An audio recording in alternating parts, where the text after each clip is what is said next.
Oremos. Padre Celestial, te damos gracias por las maravillosas bendiciones que has derramado sobre nosotros. Te damos gracias por la vida y por la salud, y especialmente por tu santa palabra. Pedimos, Señor, que al abrir tu santo libro, tu Espíritu Santo, se manifieste en este lugar con poder. Que podamos comprender los 4 secretos de la verdadera riqueza. Te lo pedimos en el precioso nombre de tu Hijo, Cristo Jesús. Amén.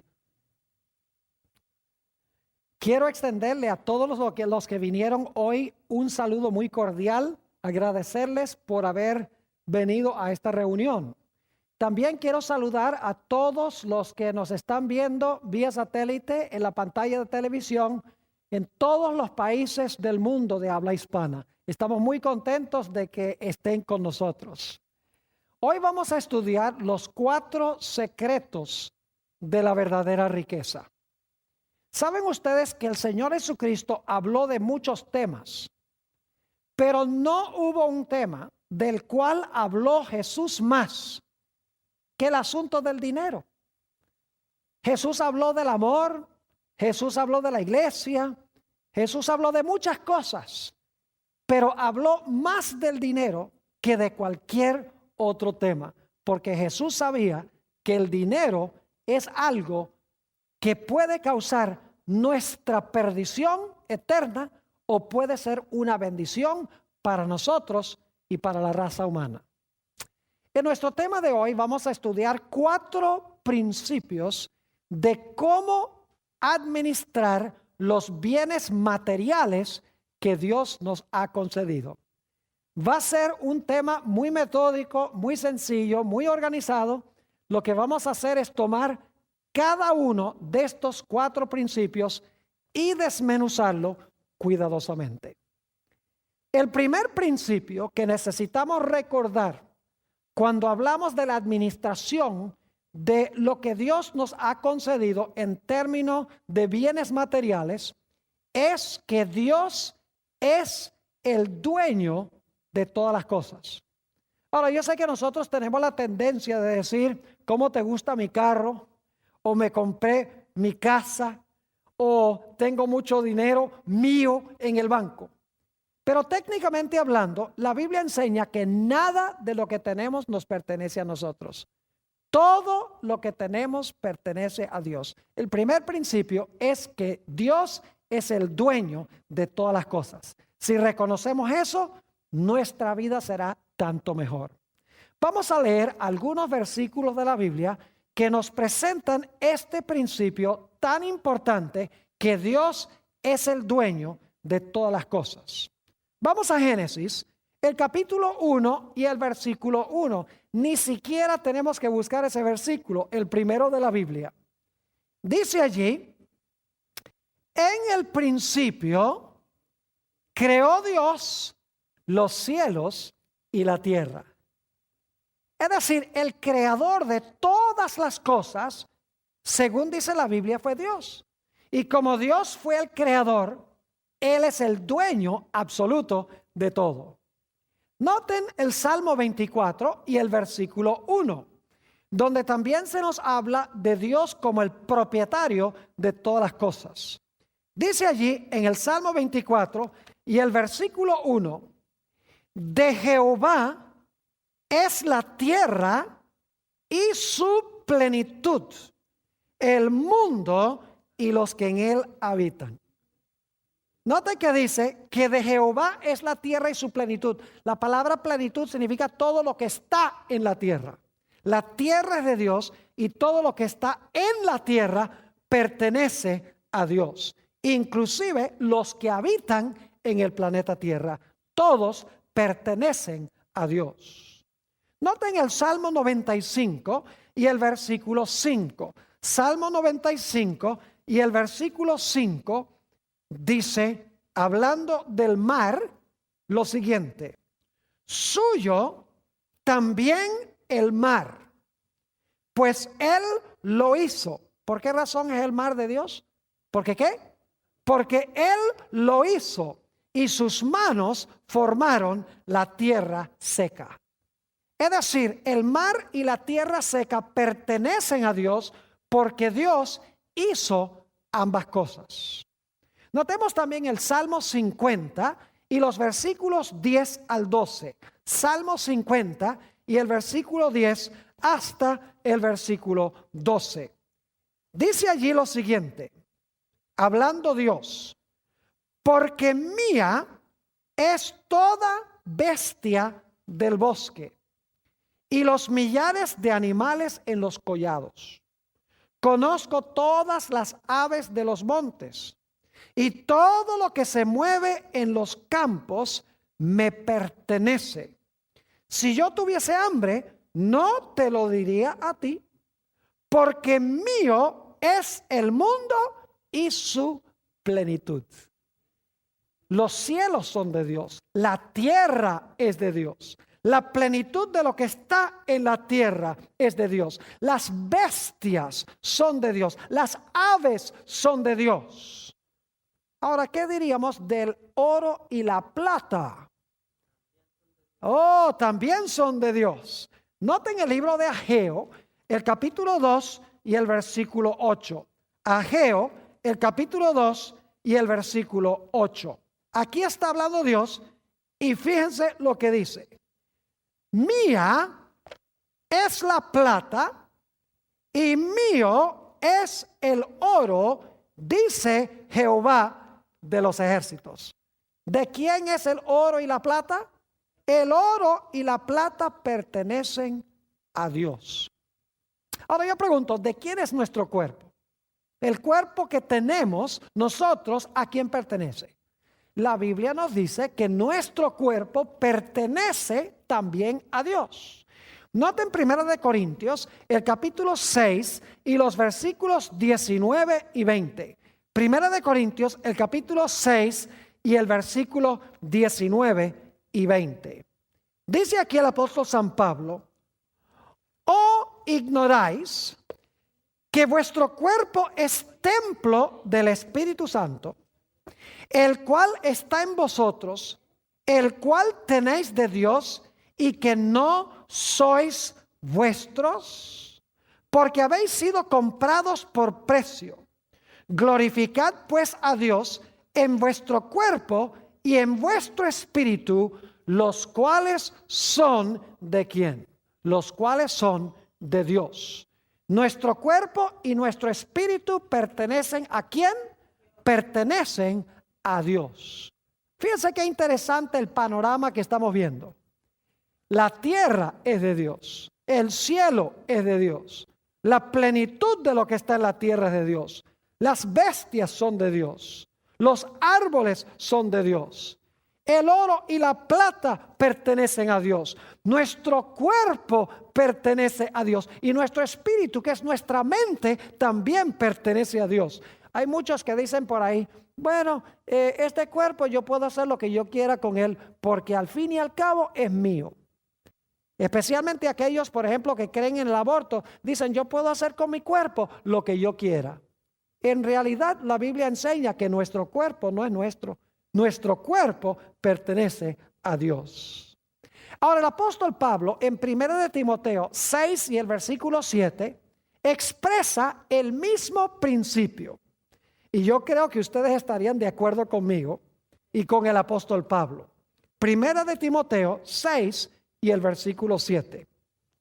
Dice allí el apóstol Pablo: porque nada hemos traído a este mundo y sin duda nada podremos sacar. ¿Saben ustedes algo? Que ni la ropa que tenemos puesta la trajimos al mundo, porque entramos al mundo desnudos. Y no podemos tampoco sacar nada de este mundo. Mientras Dios nos da vida, tenemos. Mientras que no estamos recibiendo vida de Dios, no tenemos. Es decir, todo pertenece a Dios. Noten Deuteronomio 8 y el versículo 18. Dios, hablándole al pueblo de Israel, tuvo unas palabras muy sabias que hablar. porque posiblemente Israel pensaba que ellos podían ganar riquezas por sí mismos. Deuteronomio 8 y el versículo 18.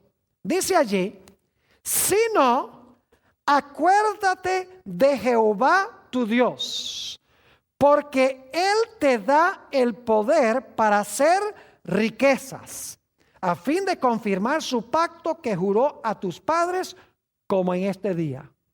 ¿Quién es el que da poder para adquirir riquezas? Es Dios el que da poder para adquirir riquezas, porque las riquezas pertenecen ¿a quién? Las riquezas pertenecen a Dios. Cuando Salomón fue a construir el templo, encontramos que Salomón elevó una oración o una plegaria a Dios. Y quiero que noten la oración que elevó, o parte de la oración que elevó Salomón a Dios. Se encuentra en Primera de Crónicas 29 y vamos a leer solamente los versículos 14 y 16. Primera de Crónicas 29, 14 y 16. Dice aquí: porque ¿quién soy yo y quién es mi pueblo para que pudiésemos ofrecer voluntariamente cosas semejantes? Es decir, habían traído muchos dones para construir el templo. Salomón dice: ¿quiénes somos nosotros para haber traído estas cosas? Pues todo es tuyo, dice Salomón en su oración, y de lo recibido de tu mano te damos, oh Jehová, Dios nuestro, toda esta abundancia que hemos preparado para edificar casa a tu santo nombre, de tu mano es, y todo es tuyo. Principio número 1. Dios es el dueño de todas las cosas. Todo lo que tenemos pertenece ¿a quién? A Dios. Principio número 2. Aunque Dios es el dueño de todas las cosas, Dios nos ha colocado a nosotros como sus mayordomos. Una mejor palabra sería que Dios nos ha colocado como sus administradores para administrar lo que le pertenece a Él. Ustedes saben que un individuo puede ser dueño de una empresa y puede nombrar a alguien para administrar la empresa. No significa que el administrador es el dueño. Lo que hace el administrador es simplemente manejar o administrar lo que pertenece al dueño. Vamos a notar algunos versículos de la Biblia sobre este segundo principio de que aunque Dios es el dueño, nosotros somos sus mayordomos. Génesis 1 y el versículo 28. Está hablando aquí de la creación de Adán y Eva y dice esto: y los bendijo Dios y les dijo: fructificad y multiplicaos y llenad la tierra y sojuzgadla y señoread en los peces del mar, en las aves de los cielos y en todas las bestias que se mueven sobre la tierra. Noten que Dios colocó a Adán y Eva para administrar lo que Él creó, porque dice que debían sojuzgar la tierra, señorear sobre la tierra y que debían en realidad cuidar lo que Dios había creado. Noten también Génesis 2 y el versículo 15. Génesis el capítulo 2 y el versículo 15. Dice específicamente en cuanto al plan de Dios para Adán: tomó pues Jehová Dios al hombre y lo puso en el huerto de Edén para que ¿qué? Para que lo labrara y lo guardase. Es decir, que Génesis deja muy en claro que aunque Dios era el dueño de todo, porque Él lo creó, Dios colocó a Adán y Eva para administrar, cuidar, mejorar y gobernar sobre lo que Dios había hecho. Ahora, hablemos un poco sobre las características que debe tener un mayordomo para que pueda ser reconocido fiel por el dueño. Vamos a Primera de Corintios, el capítulo 4 y el versículo 2. Acabo de mencionar esta característica de un buen mayordomo, de un buen administrador. Dice en Primera de Corintios, el capítulo 4 y el versículo 2. Ahora bien, Se requiere de los administradores que cada uno sea hallado ¿qué? Que cada uno sea hallado fiel. Es decir, un administrador no debe estar robándole al dueño. Un administrador maneja lo que pertenece al dueño, pero no roba lo que no le pertenece. Es decir, una primera característica de un buen mayordomo es que debe ser fiel. Una segunda característica de un buen mayordomo es que el buen mayordomo mejora y multiplica lo que pertenece al dueño. No lo deja así nomás. Noten Mateo, el capítulo 25 y el versículo 27. O sea, Mateo 25 y el versículo 27. Aquí está hablando en la parábola de los talentos lo siguiente. Dice, por tanto, debías haber dado mi dinero a los banqueros, y al venir yo hubiera recibido lo que es mío con intereses. Es decir, el buen mayordomo no solamente cuida lo que pertenece al dueño, sino que lo multiplica. Es decir, lo mejora. Es fiel y gana intereses a lo que el dueño, lo que es del dueño, en otras palabras. Ahora, otra característica de un mayordomo fiel es que un mayordomo fiel le rinde al dueño los frutos en el tiempo en que debe hacerlo. Es decir, las ganancias se las rinde al dueño cuando el dueño lo exige y lo pide. Noten Mateo 21 y el versículo 34. San Mateo, el capítulo 21 y el versículo 34. Esta es la famosa parábola de la viña. Y dice allí, y cuando se acercó el tiempo de los frutos, envió, está hablando de Dios, envió a sus siervos, a los labradores, para que recibiesen sus ¿qué? Sus frutos. Es decir, un mayordomo es fiel. En segundo lugar, un mayordomo multiplica lo que pertenece al dueño. En tercer lugar, un buen mayordomo le rinde al dueño lo que el dueño espera a su debido tiempo. Noten otra característica de un mayordomo fiel. Lucas 16 y el versículo 2. San Lucas 16 y el versículo 2. Algún día un mayordomo tiene que rendirle cuentas al dueño. Es decir, el dueño va a examinar los libros para ver si el mayordomo o el administrador llevó bien la contabilidad. Dice en Lucas 16, 2. Entonces le llamó y le dijo, ¿qué es esto que oigo acerca de ti? Da cuenta de tu mayordomía, porque ya no podrás ser más mayordomo. Es decir, un buen mayordomo, cuando el dueño dice, ríndeme cuentas, el buen mayordomo o el buen administrador le muestra los libros y se ve que llevó bien la contabilidad. Ahora, note lo que dice San Mateo 25 y el versículo 23. Todo mayordomo le encantaría escuchar estas palabras que habló Jesús. Dice en Mateo 25 y el versículo 23, su Señor le dijo, bien, buen siervo y fiel, sobre poco has sido fiel, sobre mucho te pondré, entra en el gozo de tu Señor.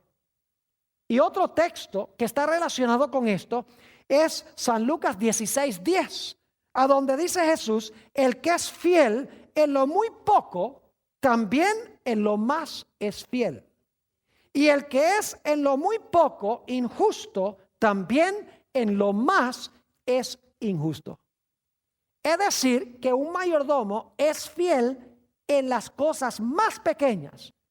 Y si lo hace, cuando tiene que rendirle cuentas al dueño, el dueño le va a dar mayores responsabilidades y mayores privilegios como su administrador. Repasando entonces, el segundo principio es que aunque Dios es el dueño de todas las cosas, Dios nos ha colocado a nosotros para administrar lo que Él nos ha dado.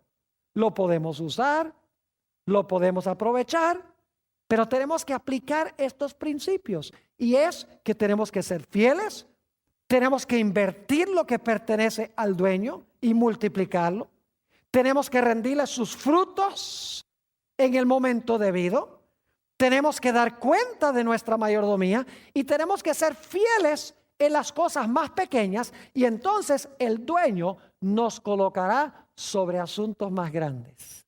Ahora, yo no sé si ustedes se han dado cuenta que los primeros dos principios están en Génesis. O sea, no nos hemos mantenido solamente en el libro de Génesis, porque ahí tenemos los principios que luego se amplían y se desarrollan en el resto de la Biblia. El primer principio lo vimos en Génesis 1:1, que Dios es el dueño de todas las cosas. En el principio creó Dios los cielos y la tierra. El segundo principio lo vimos en Génesis 2:15, donde Dios colocó a Adán para labrar y cuidar el huerto. Y también en Génesis 1:28, donde Dios mandó al hombre a sojuzgar la tierra, a cuidar la tierra, a administrarla. Es decir, estos principios están en Génesis y luego se desarrollan en el transcurso del resto de la Biblia. El tercer principio es también muy sencillo. El tercer principio es que aunque Dios es dueño de todas las cosas y nos ha dado la habilidad de administrar todo lo que pertenece a Él, en realidad hay algo que Dios se ha reservado exclusivamente para Él. Es decir, no nos da eso ni siquiera para administrarlo.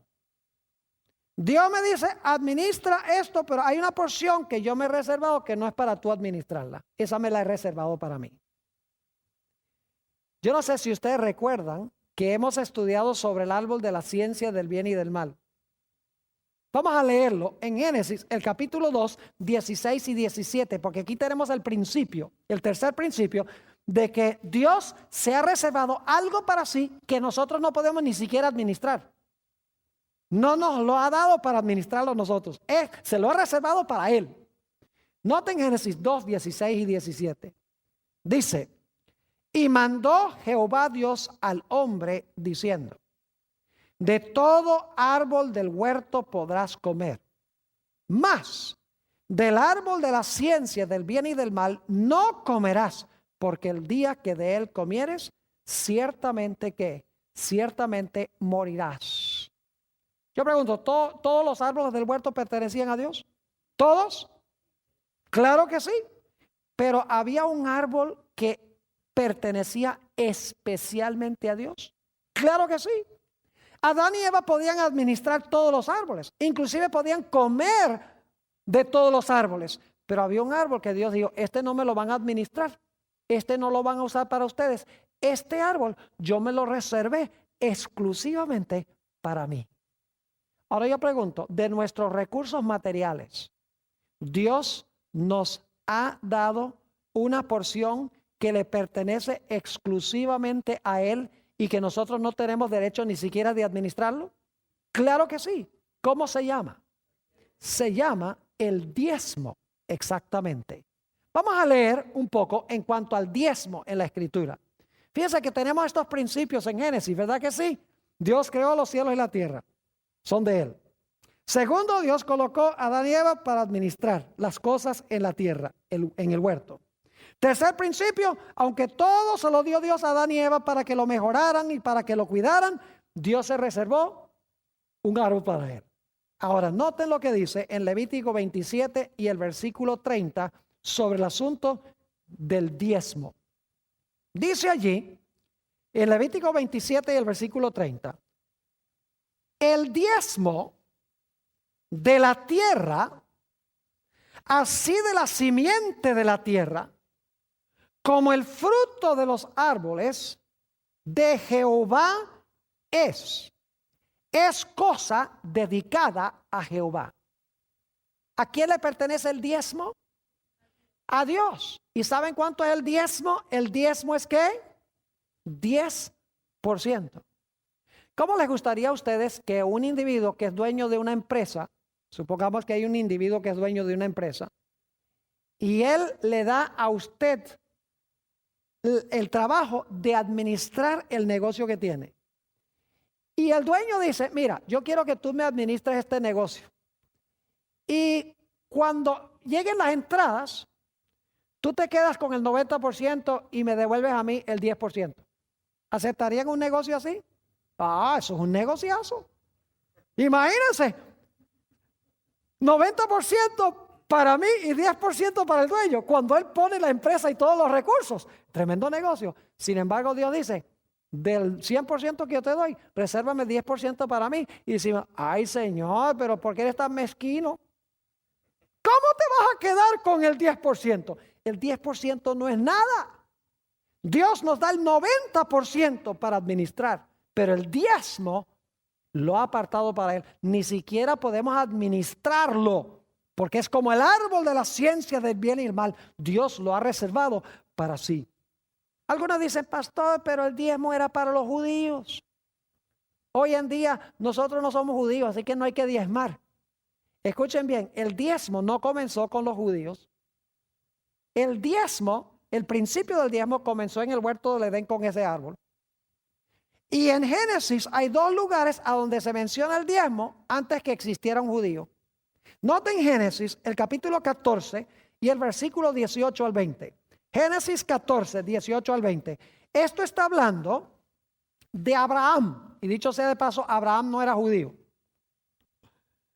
Dice en Génesis 14, 18 al 20, que después que Abraham regresó trayendo a Lot, a quien habían llevado de rehén, con todos los bienes que habían robado esos individuos, esos reyes que habían venido a pelear contra Sodoma, dice, entonces Melquisedec, rey de Salem y sacerdote del Dios Altísimo, sacó pan y vino. Fíjense que dice aquí que Melquisedec sacó ¿qué? Pan y vino. Ahí tenemos una prefiguración de la Santa Cena que se menciona en el Nuevo Testamento. Dice, y le bendijo diciendo, bendito sea Abraham del Dios Altísimo. Ahora escuchen, creador de los cielos y la tierra. ¿Qué es Dios? ¿Qué es el Altísimo? ¿Qué? Creador de los cielos y la tierra. Bendito sea el Dios Altísimo que entregó tus enemigos en tu mano. Dos cosas. Dios es el creador y Dios entregó los enemigos en manos de Abraham. ¿Y qué hizo Abraham como resultado de reconocer a Dios como creador y de reconocer a Dios como el libertador? Dice en la última parte del versículo 20, y le dio a Abraham los diezmos de todo. Es decir, Abraham reconoció que Dios era el dueño y que era el libertador o el redentor antes que existiera un judío. Existe, en otras palabras, el principio del diezmo ya en el libro de Génesis. También en el capítulo 28, después que Jacob vio ese sueño de la escalera que iba desde la tierra hasta el cielo y subían y bajaban ángeles sobre esa escalera, note lo que dice Jacob después de ver la escalera. Génesis 28 y el versículo 22.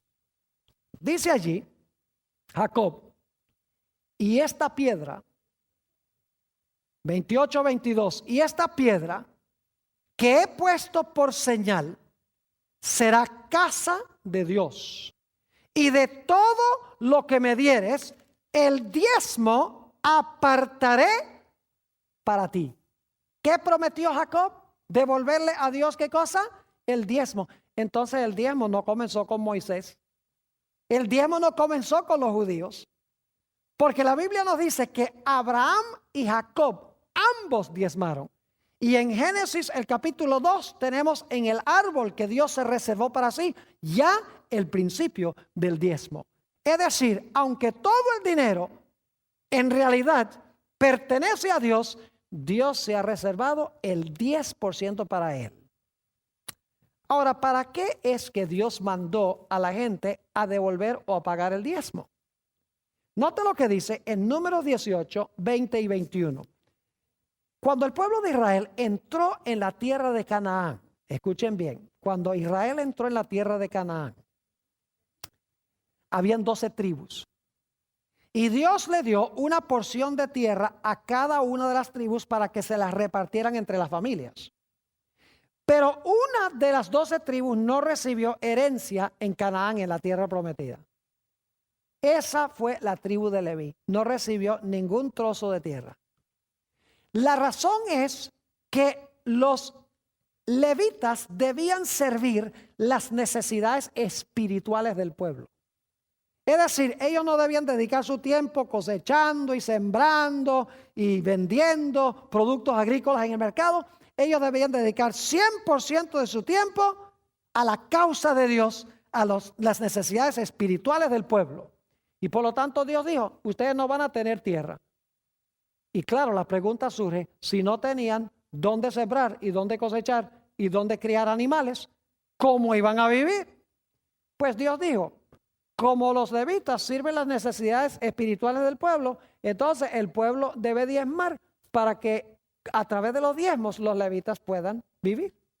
Porque si los levitas sirven las necesidades espirituales del pueblo, el pueblo entonces debe proveer las necesidades materiales de los levitas. Noten el capítulo 18 de Números y el versículo 20 y 21.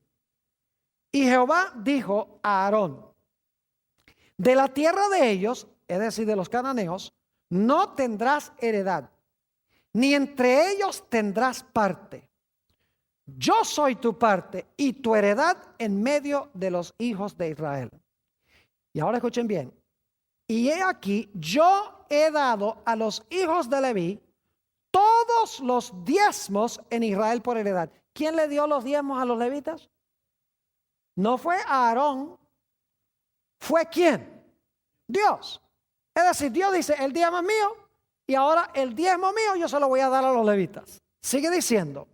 Y he aquí, yo he dado a los hijos de Leví todos los diezmos en Israel por heredad. ¿Y por qué razón? Por su ministerio. Por cuanto ellos sirven en el ministerio del tabernáculo de la reunión. Es decir, el diezmo era para remunerar a los ministros de esa época, a los sacerdotes que servían las necesidades espirituales del pueblo, porque los sacerdotes no hacían ningún trabajo secular. Todo lo que hacían era en relación con la iglesia. Hoy en día no les llamamos sacerdotes, les llamamos ¿qué cosa? Ministros o pastores. Es decir, el diezmo entra a la iglesia y luego, al entrar los diezmos a la iglesia, el dinero se usa para remunerar a los que son pastores o ministros de tiempo completo que satisfacen las necesidades espirituales del Israel moderno o de la iglesia. Es un buen plan. Porque fíjense, no era el plan de Dios de que los pastores tuvieran que tener otro trabajo además de pastorear o ministrar a la congregación. Porque cuando están trabajando en otras cosas, no pueden dedicarle tiempo completo a trabajar en la iglesia. Además de eso, lo interesante es que Dios mandó a que se usaran los diezmos para remunerar a todos los levitas de una forma equitativa. Es decir, no había un plan donde un levita ganaba millones y el otro levita ganaba un poco. Se pagaba equitativamente a todos lo que necesitaban para su supervivencia. ¿Saben otro detalle interesante? Es que los levitas también diezmaban. Es decir, los pastores le daban ejemplo al pueblo, diezmando los diezmos. Note lo que dice Números 18 y el versículo 26. Números 18 y el versículo 26. Dice allí, así hablarás a los levitas y les dirás, cuando toméis de los hijos de Israel los diezmos, es decir, cuando ustedes reciban de Israel los diezmos, que os he dado de ellos por vuestra heredad, vosotros presentaréis de ellos, de los diezmos, en ofrenda mecida a Jehová, ¿qué cosa? El diezmo de los diezmos. Es decir, los sacerdotes debían diezmar el diezmo que recibían. Los ministros deben diezmar.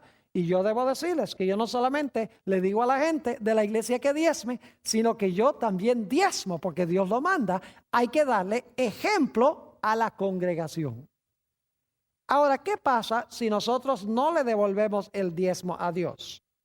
En realidad nos constituimos en ladrones, según dice Dios mismo. Noten Malaquías, el capítulo 3 y el versículo 8. Malaquías, el capítulo 3 y el versículo 8.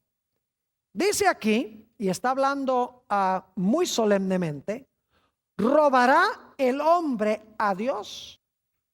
Pues vosotros me habéis robado. Y dijisteis, ¿en qué te hemos robado? Y Dios responde, ¿qué? En vuestros diezmos y ¿qué? En nuestros diezmos y vuestras ofrendas. ¿Estaba robándole Israel a Dios? Claro que sí. Porque se estaban posesionando de lo que se debía traer al santuario para sostener al ministerio y lo estaban usando para sus propios propósitos comunes.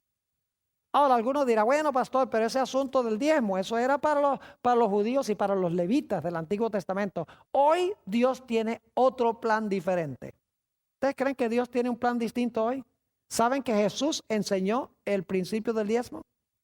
El problema es que en los días de Jesús todo el mundo estaba diezmando, pero estaba diezmando por la razón equivocada.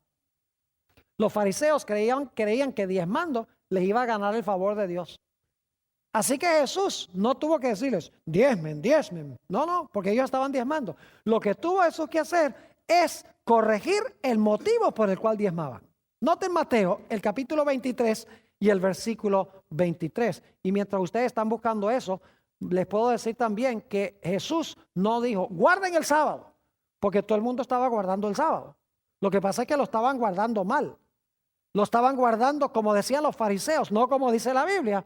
Así que Jesús corrigió la forma en que se guarda el sábado, pero no tuvo que dar ningún mandato de que la gente guardara el sábado porque todo el mundo lo estaba guardando. Lo mismo el diezmo. Note Mateo 23 y el versículo 23.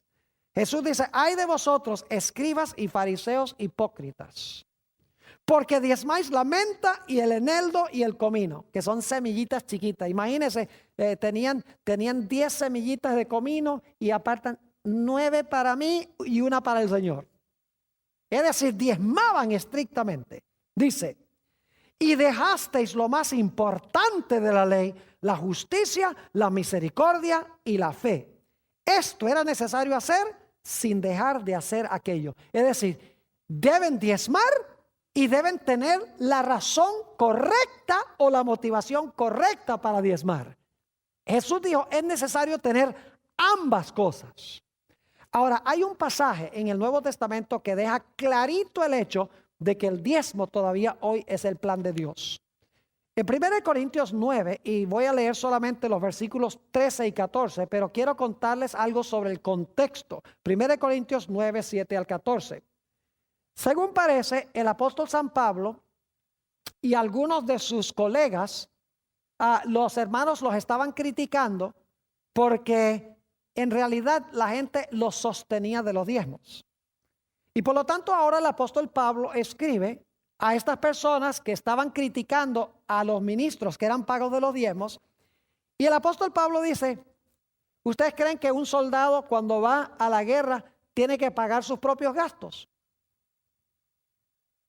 ¿Ustedes creen que los soldados que están en Irak tienen que pagar su propio uniforme, su propia comida, su propia vivienda, todo? No. Él dice, si un soldado va a pelear en la guerra, es justo que se le pague. Dice, una persona que siembra una viña, es justo que coma de la viña. Dice, un individuo que cuide un rebaño, es justo que beba la leche del rebaño. Y dice, inclusive cita un versículo del Antiguo Testamento donde dice, no pondrás un bozal sobre el buey. Y la razón por la cual eso está en Deuteronomio es porque los bueyes trillaban el grano. Y si se les ponía un bozal, no podían comer de lo que estaban trillando. Y por lo tanto, ese texto lo puso Dios para decir, mire, el buey que trabaja es digno de su salario, es digno de que coma. Y el apóstol Pablo está diciendo, si un individuo trabaja en el ministerio, es justo que también viva del ministerio. Note los versículos 13 y 14 de 1 Corintios, el capítulo 9. Dice aquí el apóstol San Pablo, ¿no sabéis que los que trabajan en las cosas sagradas comen del templo? ¿Quiénes trabajaban en las cosas sagradas? Los sacerdotes, ¿verdad que sí? Dice, comen de las cosas sagradas o comen del templo Y que los que sirven al altar, esos eran los levitas, ¿sí o no? Los sacerdotes, comen del altar o participan del altar. Y ahora escuchen esto. Así también, es decir, de la misma manera, como allá los que servían en el templo y en el altar comían de las cosas del altar y del templo, dice el apóstol Pablo, así también sugirió el Señor. ¿Eso es lo que dice? ¿Sugirió el Señor? No. Así también recomendó el Señor. No. Dice, así también ordenó el Señor a los que anuncian el evangelio que vivan del evangelio. Al igual dice él que los que servían el altar y los que servían en el templo vivían de los diezmos que la gente traía al alfolí.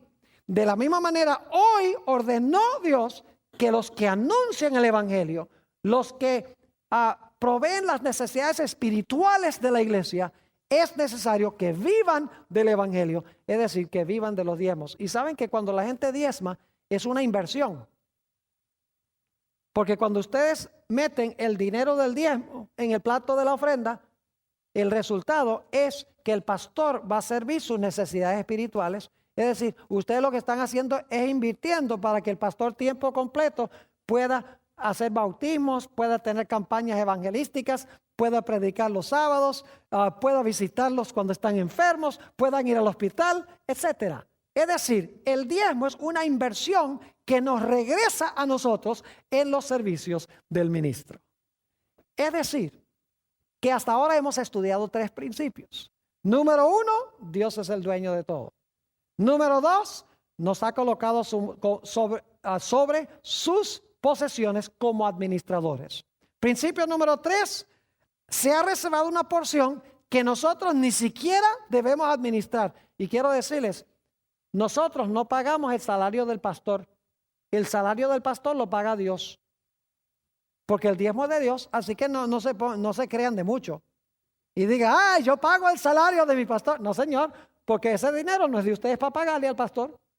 Ustedes sencillamente lo traen a la iglesia y Dios le paga al pastor. ¿Me están entendiendo lo que estoy diciendo? Ahora, el principio número 4, muy sencillo.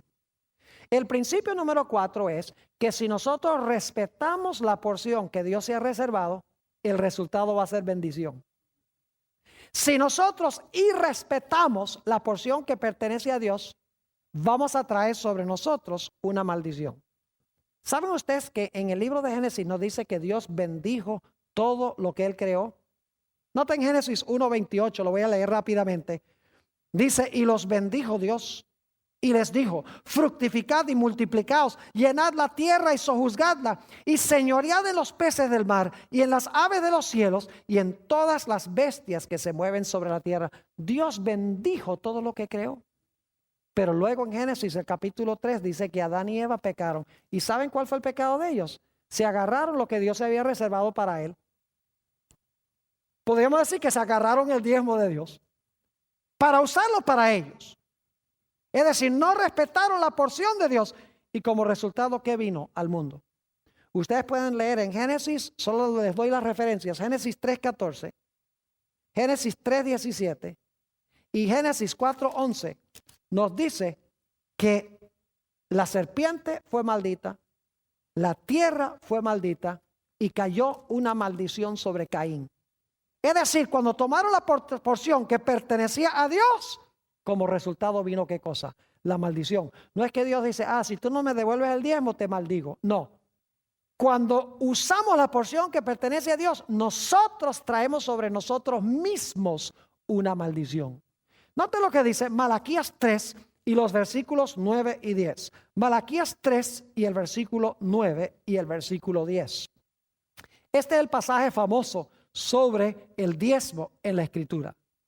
Dice aquí Dios, malditos sois con maldición, porque vosotros, la nación toda, me habéis robado. ¿Por qué es que vino la maldición? Porque la nación había ¿qué?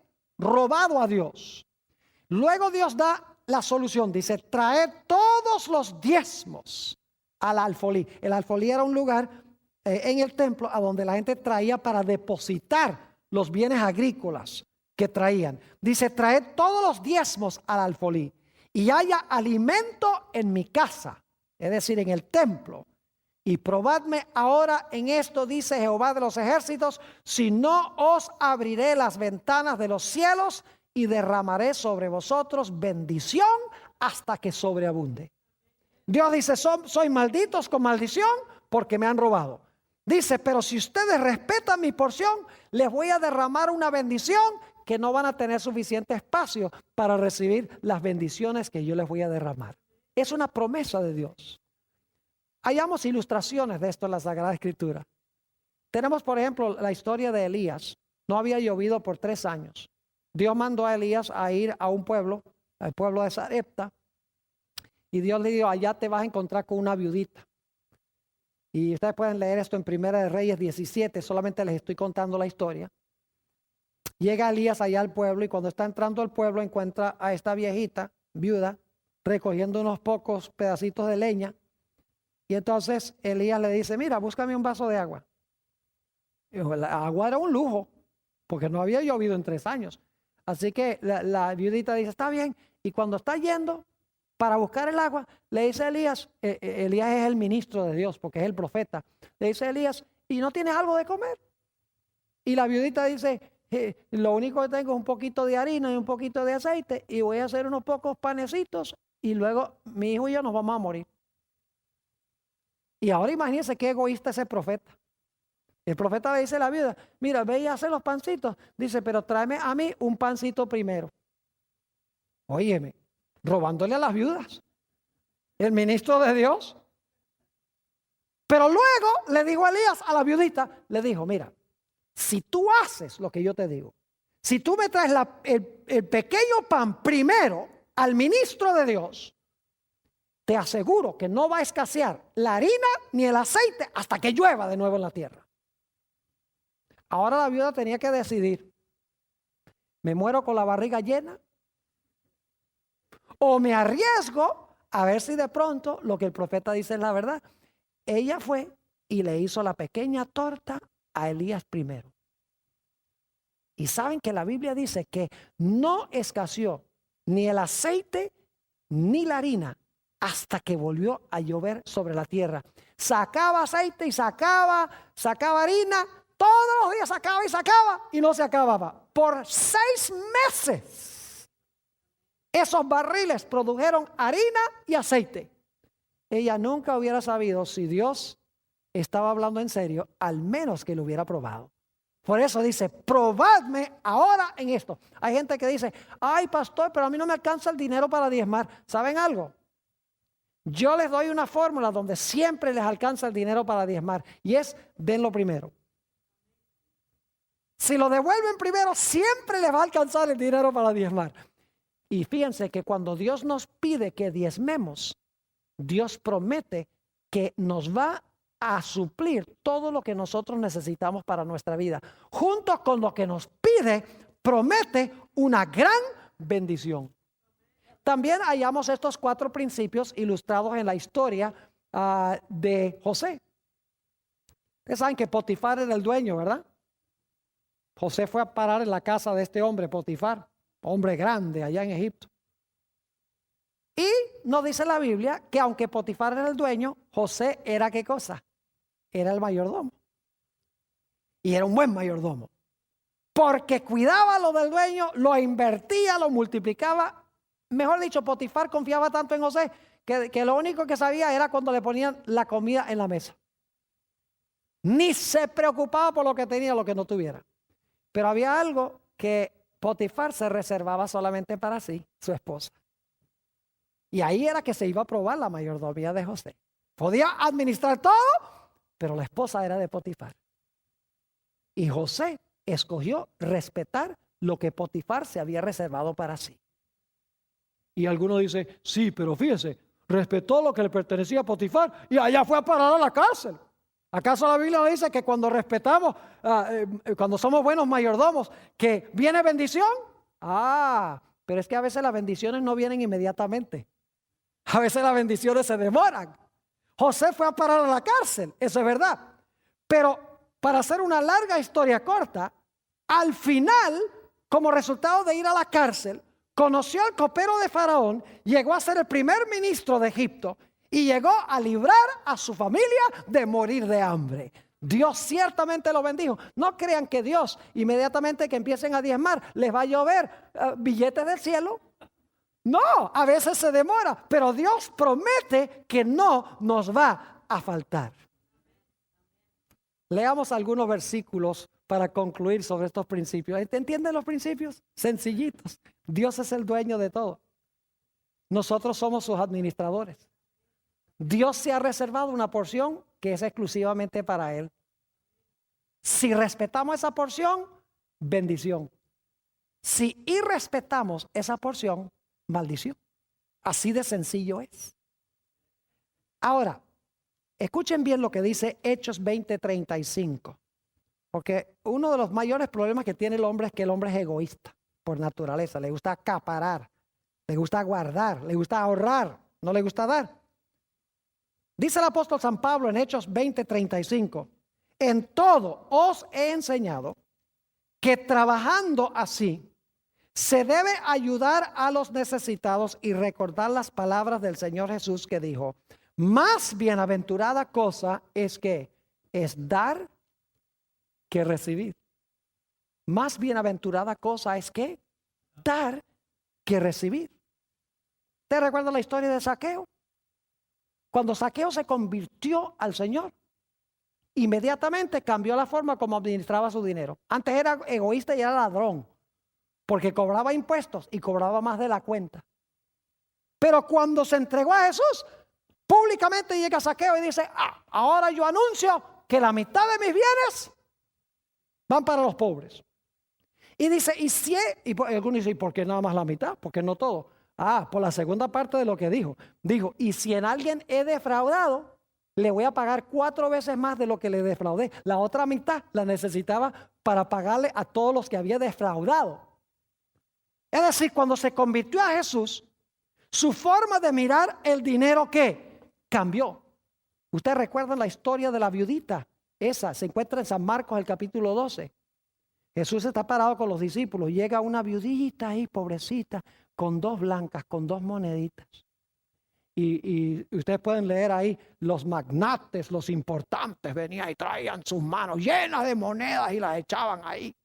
Y todo el mundo, mire cuánto echó ese. Y llega la viudita en medio de todos esos y ahí, sin que se fijara nadie, mete las 2 blancas. Y dice ahí en San Marcos el capítulo 12, Jesús dice, miren, le dice a los discípulos, esa viudita dio más que todos los demás. Porque ellos dieron de lo que les sobraba, pero ella dio todo lo que tenía. ¿Saben ustedes que nuestra generosidad no se mide por lo que damos, sino por lo que nos queda después que damos? No registró eso, ¿verdad? El sacrificio no se mide por lo que damos, sino por lo que nos queda después que hemos dado. Si damos y nos queda un montón, no hemos hecho ningún sacrificio. Lo que hizo que la viuda hubiera dado más es que cuando ella dio, no le quedó nada. Eso es sacrificio de verdad. Note lo que dice el apóstol Pablo, 1 Timoteo 6 y el versículo 9 y 10. El dinero es un peligro grandísimo, queridos hermanos y amigos. Es un peligro. Puede traer mucha bendición al mundo, pero también representa un peligro para nosotros. 1 Timoteo 6, 9 y 10. Dice, porque los que quieren enriquecerse caen en tentación y lazo y en muchas codicias necias y dañosas que hunden a los hombres en destrucción y perdición. Porque la raíz de todos los males es el amor al dinero, el cual codiciando algunos se extraviaron de la fe y fueron traspasados de muchos dolores. Con razón el Señor Jesucristo habló tanto del dinero. Para concluir, quiero decirles que en el mar, que allá en la tierra de Israel hay 2 mares. El mar de Galilea y el mar muerto. El mar de Galilea, ustedes van y encuentran que está lleno de vida, lleno de peces, aves a sus alrededores, mucho verdor, árboles, pasto verde. Es decir, todo es vida. El Jordán sigue fluyendo del sur del mar de Galilea y va al mar muerto. Y cuando llega al mar muerto no hay nada vivo ahí. No hay vegetación, no hay peces, no hay microorganismos, no hay aves en el cielo. Está bien nombrado ese mar, es el mar muerto. ¿Y por qué razón es que el mar de Galilea tiene tanta vida y el mar muerto está tan muerto? Muy sencillo. El mar de Galilea le entra al río Jordán por el norte y luego el mar de Galilea da su agua por el sur. Es decir, el mar de Galilea recibe para dar. Mientras que el mar muerto no le da a nadie. El agua que llega al mar muerto queda en el mar muerto. El agua se estanca y por lo tanto no hay vida. El principio fundamental de la vida, mis queridos hermanos y amigos, es el principio de dar. Dad y se os dará, dijo el Señor Jesucristo.